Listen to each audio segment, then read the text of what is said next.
Hola, bienvenidos de nuevo. Vamos a ver ahora los funcionarios públicos. Bueno, funcionario público sería, como pone aquí, parecería incorrecto decir funcionario público, ya que funcionario significa empleado público, ¿no?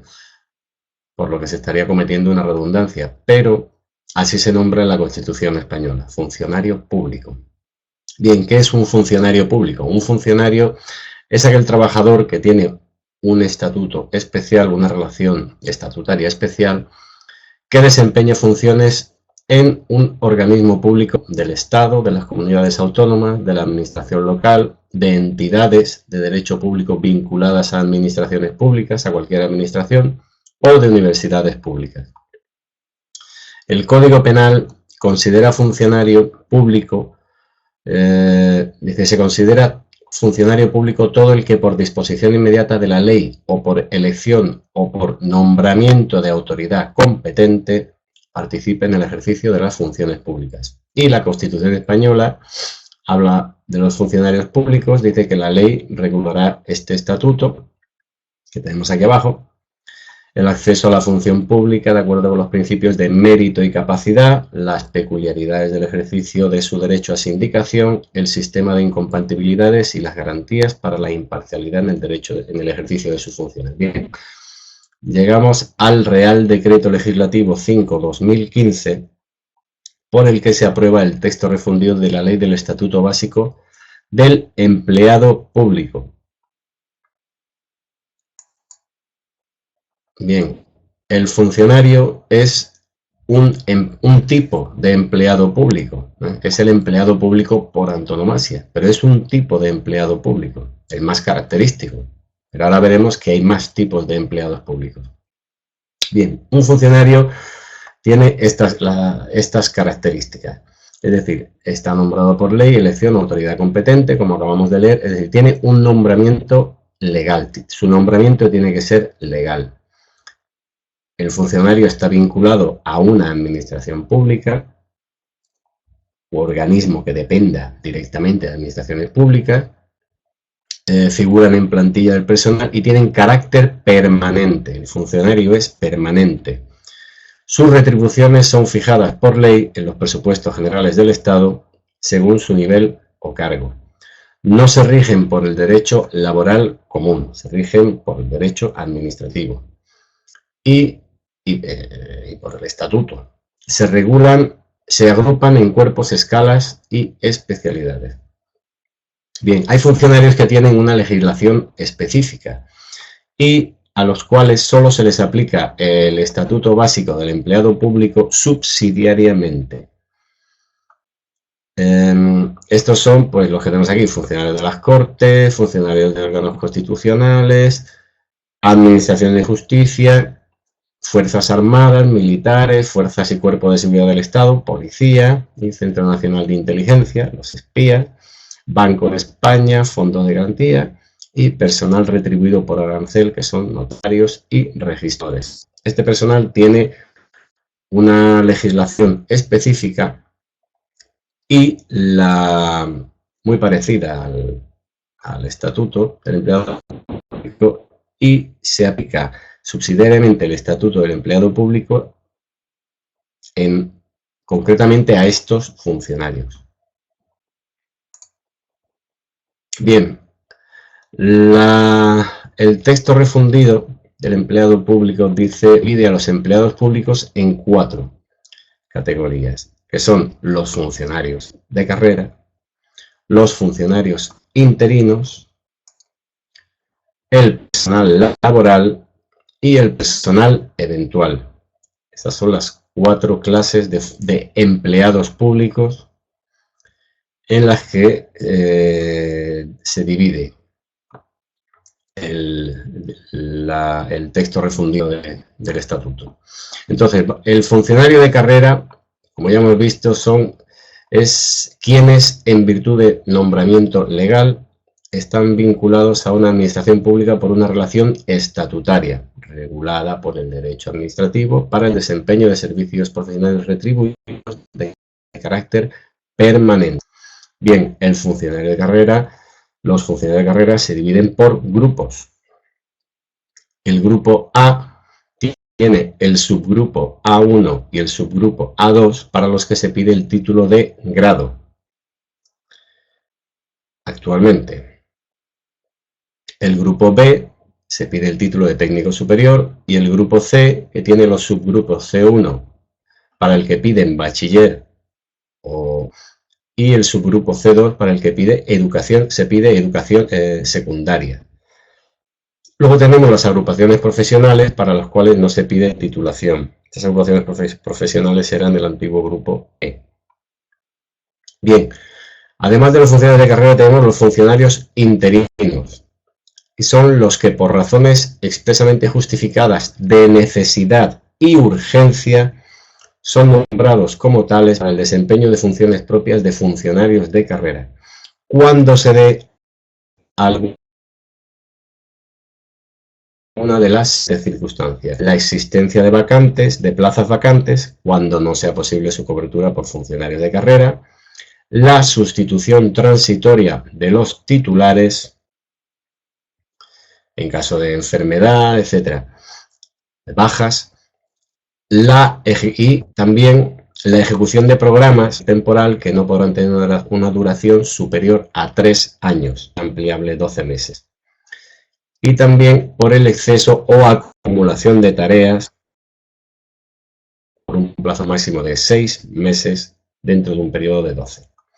Bien, lo normal es que los funcionarios interinos son elegidos para sustituir a los funcionarios de carrera, como dice aquí, en casos de, por razones de necesidad, cuando no hay plazas, cuando las plazas no se puedan cubrir. Lo normal es que sus bajas médicas, puestos, no solo sustituyen bajas médicas, sustituyen puestos para los cuales no sean vacantes, no existen, no se pueden cubrir.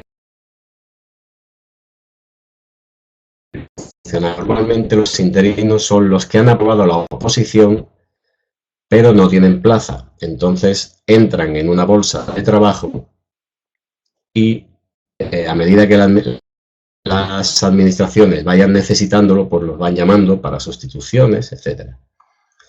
Bien, como dice aquí, la selección de funcionarios interinos habrá de realizarse mediante procedimientos ágiles que respetarán los funcionarios. Normalmente, ya digo, son gente que ha hecho ya las pruebas, se ha presentado una convocatoria de acceso y normalmente pues tienen aprobada esa convocatoria. Lo que pasa es que no han conseguido plaza. Bien, y el cese de los funcionarios interinos se producirá, además de por las causas previstas en el artículo tal, que son que cuando se jubilen o cuando los echen, pues por sanción, pues cuando finalice la causa que dio lugar a su nombramiento. Es decir, si el funcionario de carrera se da de baja y es sustituido por un funcionario interino, cuando el funcionario interino se va. ¿Listo? Hacen sustituciones transitorias. O en el caso de, por ejemplo, de los profesores, pueden cubrir una plaza, un curso completo, porque no haya profesores de esa materia concreta en esa zona, en fin. En esa zona no, dependiendo de esa administración. Bien, tenemos otros dos tipos de empleados públicos, que son el personal laboral. El personal laboral es el que se contrata con un contrato como lo puede hacer cualquier empresa. Es un contrato de trabajo, no es una relación estatutaria especial que tiene el funcionario. Es un contrato de trabajo normal y corriente. El personal laboral se rige por la legislación de trabajo, por la legislación laboral,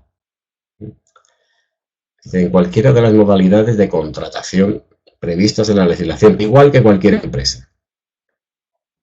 Bien, el personal eventual debería llamarse personal eventual de confianza o personal eventual asesor, porque este personal eventual, como su propio nombre indica, es personal no permanente y solo realiza expresamente funciones calificadas como de confianza o asesoramiento, es decir, es el cargo que un político nombra como asesor.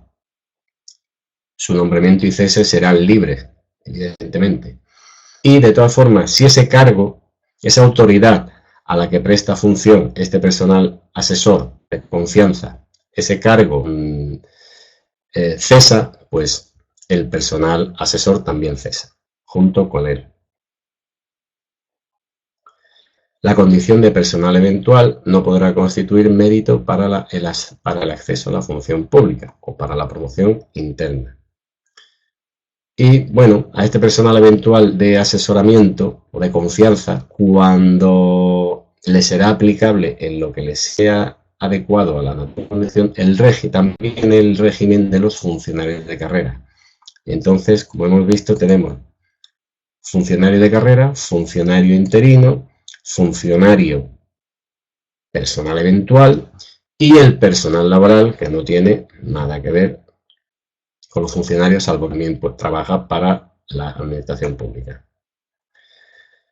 Bien, y por otro lado tenemos el personal directivo. El personal directivo, el estatuto lo pone aparte. ¿Por qué? Pues porque tienen un régimen jurídico específico. Tienen un régimen jurídico aparte. Dice que desarrolla funciones directivas en las administraciones públicas y su designación atenderá a principios de mérito y capacidad y a criterios de idoneidad. También se llevará a cabo su nombramiento, su designación mediante procedimientos que garanticen la publicidad y concurrencia, pero la diferencia es que este personal está sujeto a evaluación, con arreglo a criterios de eficacia y eficiencia. Y se le pide responsabilidad por su gestión y se controlan sus resultados en relación a los objetivos que le hayan fijado. Entonces, este personal no tiene como dice el punto 4, la determinación de las condiciones de empleo. Las condiciones de empleo del personal directivo no tendrá la consideración de materia, objeto de negociación colectiva a efectos de la ley del Estatuto Básico del Empleado Público. Es decir, tienen una relación laboral de carácter especial, es que se llama la relación laboral legal de la alta dirección. La alta dirección tiene una relación jurídica con las administraciones distinta, un régimen jurídico específico. Y aquí vemos un cuadro donde vemos que lo que considera el Estatuto Básico del Empleo Público, dice, empleos públicos son, por un lado, los funcionarios y por otro lado, el personal militar, el personal laboral. Los funcionarios pueden ser de carrera. No, este nombre de funcionario de empleo se usaba antiguamente. Yo lo he usado para distinguir que sí, realmente son funcionarios, se les llama de empleo. En ese momento, mientras están empleados, son funcionarios, ¿no? Y tenemos a los interinos y al personal eventual de confianza. Este personal de empleo, los funcionarios, les será aplicable en lo que sea adecuado a la naturaleza de su condición del régimen general de los funcionarios de carrera. No se le aplica completamente el régimen de los funcionarios de carrera. Por ejemplo, las coberturas sanitarias no tienen las mismas coberturas sanitarias que un funcionario de carrera, etc.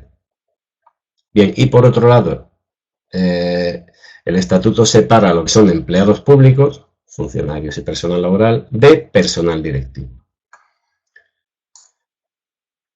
Bien, otras clasificaciones de funcionarios. La primera ya lo hemos visto, pues de la Administración General del Estado, de las comunidades Ceuta y Melilla, además de las comunidades autónomas y de Ceuta y Melilla, de la Administración local, de la Administración institucional al servicio de organismos públicos, como pueden ser los funcionarios de las Cortes, del Tribunal de Cuentas, etc., y de las universidades públicas. Esta es una clasificación según la administración. Según la función que ejercen los funcionarios, pueden ser de los cuerpos generales o de cuerpos especiales. Los cuerpos generales se llaman interdepartamentales, pueden trabajar en cualquier departamento porque son cuerpos generales. Pueden trabajar en la policía, pueden trabajar en la comunidad, en una comunidad determinada o en fin. Pueden trabajar para distintos ministerios. Y son los cuerpos generales del Cuerpo Superior de Administradores Civiles, Cuerpo de la Administración Civil de Gestión, el Cuerpo Administrativo, el Auxiliar administrativo y los subalternos, lo que hemos visto antes que serían agrupaciones profesionales. Y luego tenemos otro tipo de cuerpos, esto ya pertenece a un departamento, a un ministerio, son pues el Cuerpo Nacional de Policía, los inspectores de finanzas del Estado, los profesores, los diplomáticos. Esto sería una división de los funcionarios por funciones. Y por su permanencia, por los funcionarios puede ser de carrera o interinos. Bien, el acceso al empleo público tiene unos requisitos que describe el artículo 56. Dice tener nacionalidad. No dice el acceso al funcionariado, que lo veremos más adelante. Es el acceso al empleo público, no confundirse con esto. La ley habla del empleado público. Específicamente le atañe casi toda la legislación a los funcionarios, evidentemente. Habla del empleado público. Y hay que tener en cuenta que empleado público también es personal laboral. Bien, pues el acceso al empleo público habla de requisitos generales para el acceso, tener nacionalidad española, sin perjuicio de lo que dice el artículo siguiente, poseer la capacidad funcional para el desempeño de las tareas, porque también se sacan plazas, se sacan vacantes para personal que no tiene la capacidad funcional. Tener cumplidos 16 años y no exceder en su caso de la edad máxima de jubilación, aunque dice que por ley podrá establecerse otra edad máxima para el acceso. No haber sido separado mediante expediente disciplinario del servicio, ni hallarse en inhabilitación absoluta y poseer la titulación exigida. Y también dice la ley que podrá exigirse el cumplimiento de otros requisitos específicos para el acceso al empleo público, no a la función pública, al empleo público. Bien, acceso al empleo público de nacionales de otros estados, es decir, los extranjeros, el personal miembro de la Unión Europea, de países, de estados miembros de la Unión Europea, podrá acceder como funcionario, como personal funcionario, con excepción de aquellos que impliquen una participación en el ejercicio del deber político o funcionarios que tengan como misión, como funciones, la salvaguardia de los intereses del Estado de las administraciones públicas. Por ejemplo, el Cuerpo Nacional de Policía. Y las administraciones públicas determinarán las agrupaciones, los grupos de funcionarios que hemos visto, el A, el B, el C, a las que no puedan acceder los nacionales de otros estados. A lo mejor en un determinado ministerio al grupo C pueden acceder los extranjeros, pero no al grupo A. Bien, las previsiones del apartado anterior serán de aplicación cualquiera que sea su nacionalidad al cónyuge y sus descendientes, siempre que no estén separados de derecho. Y se incluyen personas de países que tienen libre circulación con la Unión Europea, que tienen esos tratados de libre circulación. Y ahora, hemos visto las condiciones de extranjeros como personal funcionario. Como personal laboral, el personal extranjero, efectivamente, los mismos, pueden acceder los mismos a los que se refiere este párrafo anterior, es decir, miembros de la Unión Europea y personal con la que tengan tratados de libre circulación de la Unión Europea, y además los extranjeros con residencia legal en España. Aquí ya amplía el marco a todos los extranjeros, no solo los de la Unión Europea, no solo los que han tratado de libre circulación con la Unión Europea, sino todos los extranjeros con residencia legal en España pueden tener acceso como personal laboral al empleo público. Bien, dice, solo por ley las Cortes Generales podrá eximirse del requisito de la nacionalidad general, etcétera, etcétera. Bien, el acceso en público de funcionarios españoles de organismos internacionales, pues nada, que siempre que posean la titulación requerida y superen los correspondientes procesos selectivos, pues que podrán acceder. Se podrán quedar exentos de la realización de aquellas pruebas que tengan por objeto acreditar conocimientos ya exigidos para el desempeño. Los conocimientos que ya se le han exigido para ser funcionario en España, tener en la consideración de funcionario, no se le pueden volver a exigir para entrar en organismos nacionales. Bien. Interesante, personas con discapacidad. En las ofertas de empleo público se reservará un cupo no inferior al 7% de las vacantes para ser cubiertas entre personas con discapacidad, de modo que progresivamente se alcance el 2% de los efectivos totales de cada administración pública. Esto es, digamos, un objetivo. El objetivo, alcanzar el 2% de los efectivos totales de las administraciones públicas. Realmente, yo creo que es un dato importante que en las ofertas de empleo público, ya digo aquí, el empleo público ya no es solo para funcionarios, el empleo público está de funcionarios y de trabajadores, de personal laboral, se reservará un cupo no inferior al 7%. Además, esta es una típica de test. Bien, la reserva de este 7% se distribuirá de la siguiente forma. El 2% serán para personas con discapacidad intelectual y el 5% restante para otro tipo de discapacidad.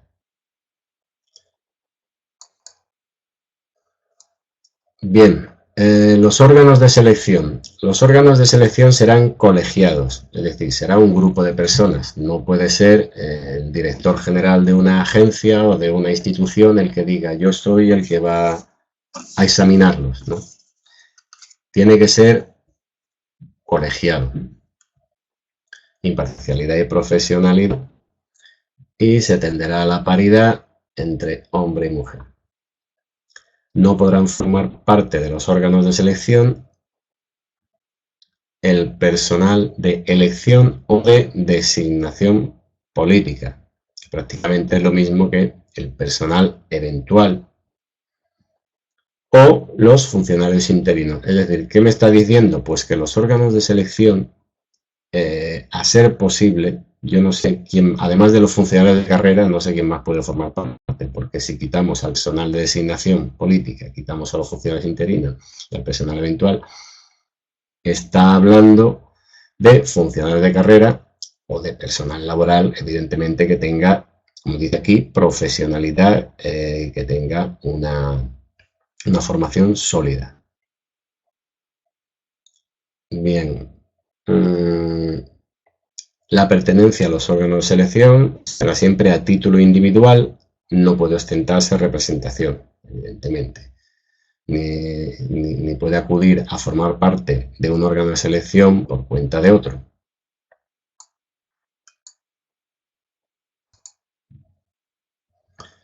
Bien, los sistemas selectivos tendrán carácter abierto. A ver, para que haya empleo público, lo primero que tiene que publicarse es una oferta, se deberá publicar la correspondiente oferta de empleo público.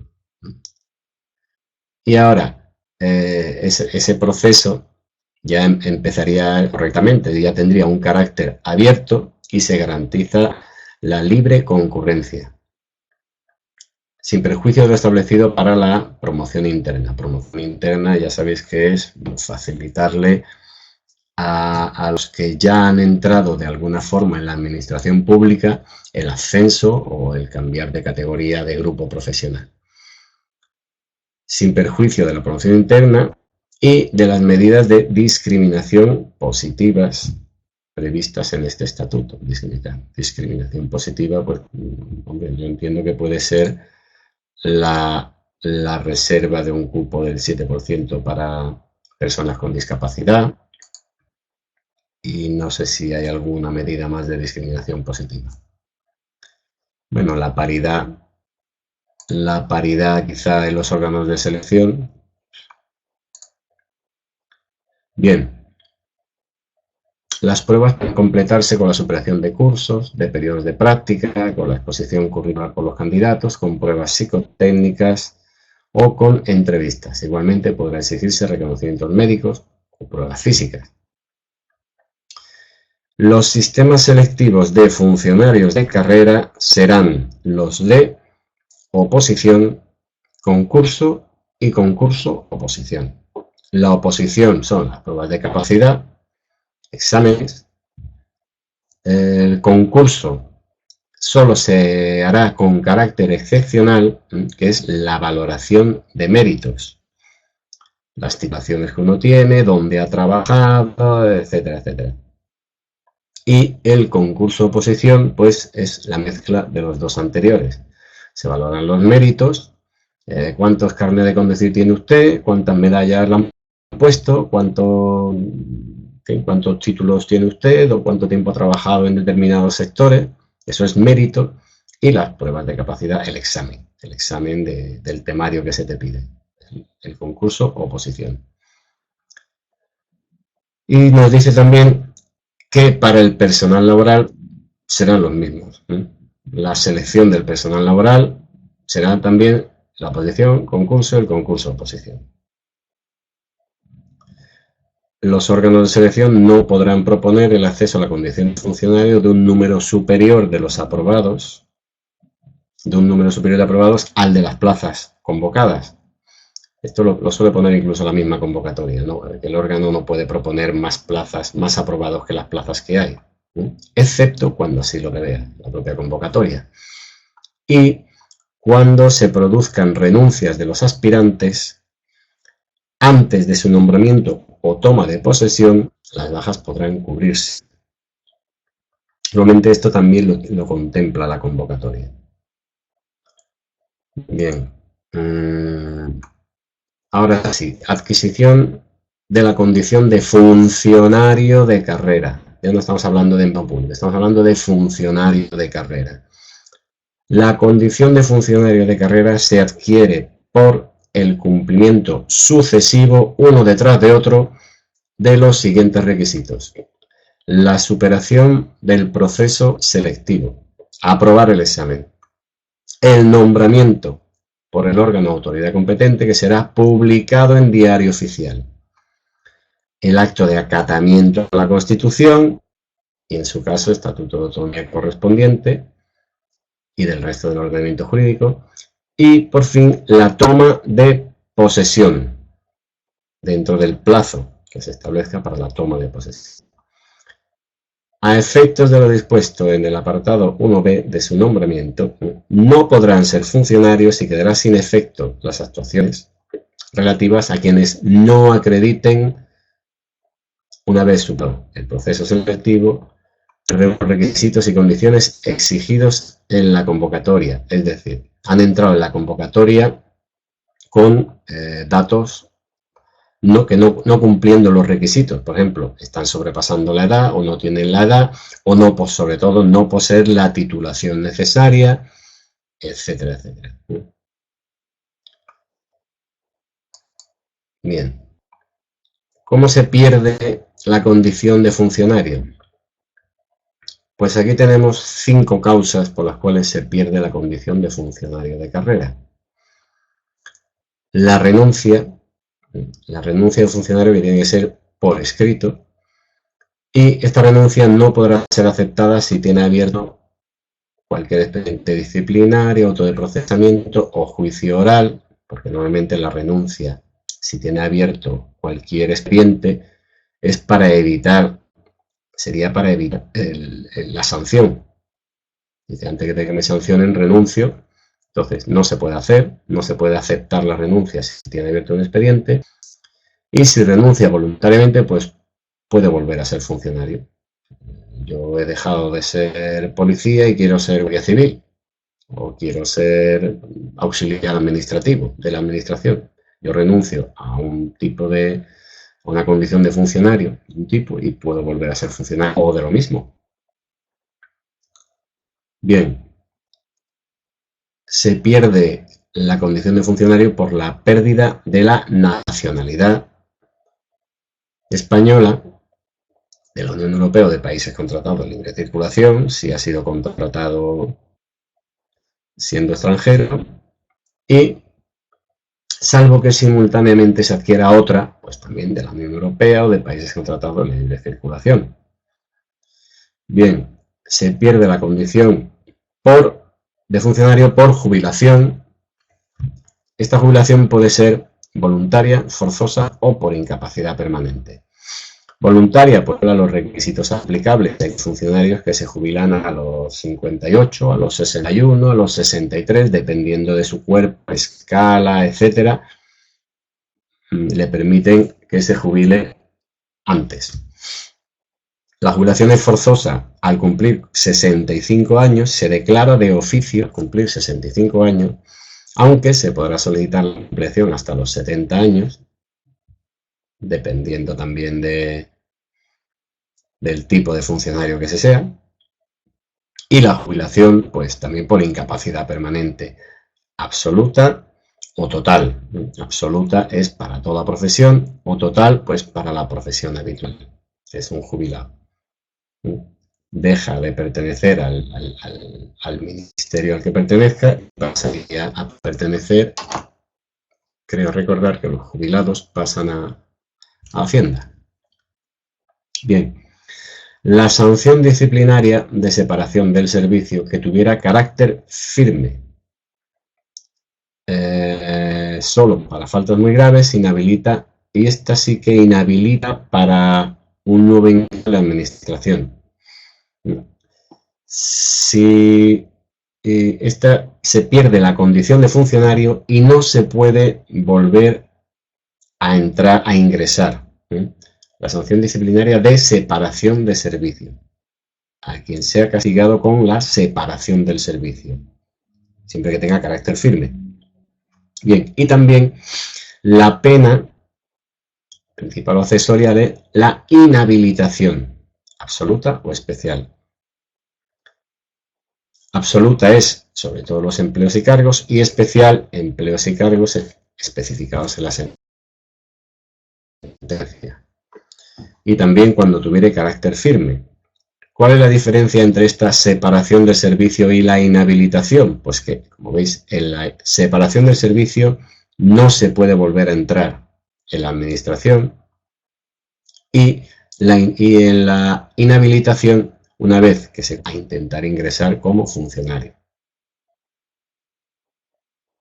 Bueno, pues esas son las 5 causas de pérdida de la condición de funcionario. Bien, se puede rehabilitar de la condición de funcionario si se dan estas circunstancias y en estos casos. Es decir, siempre será a petición del interesado.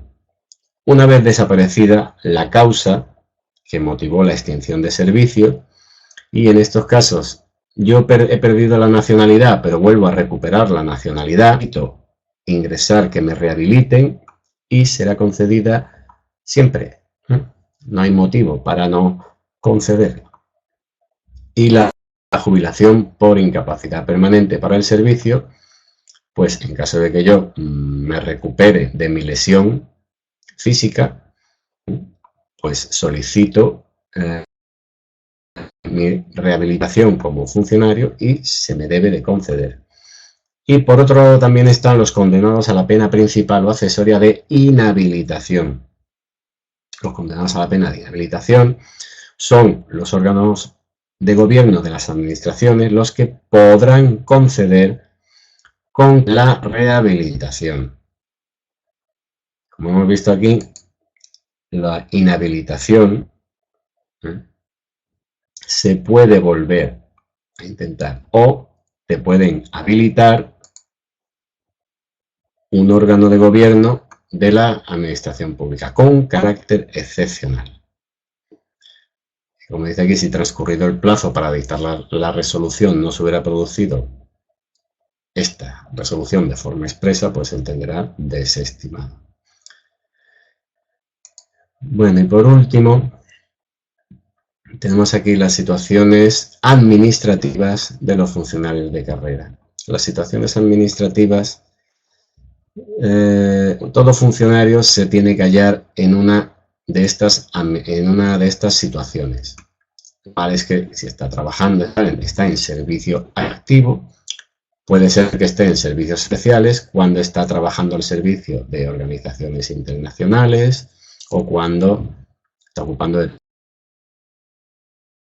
para determinados cargos, diputados, etc. Puede estar en servicio en otras administraciones públicas, puede estar en excedencia, como veis aquí las clases de excedencia, voluntaria, por interés particular o familiar, voluntaria, por cuidados familiares, por razón de violencia de género, por razón de violencia terrorista, y puede estar suspenso en funciones, por sanción. En ese momento está apartado, como dice aquí, suspendido de sus funciones. Bien, pues creo que hasta aquí hemos llegado con el tema de los funcionarios. Pues nada, ánimo, apoyar mucho.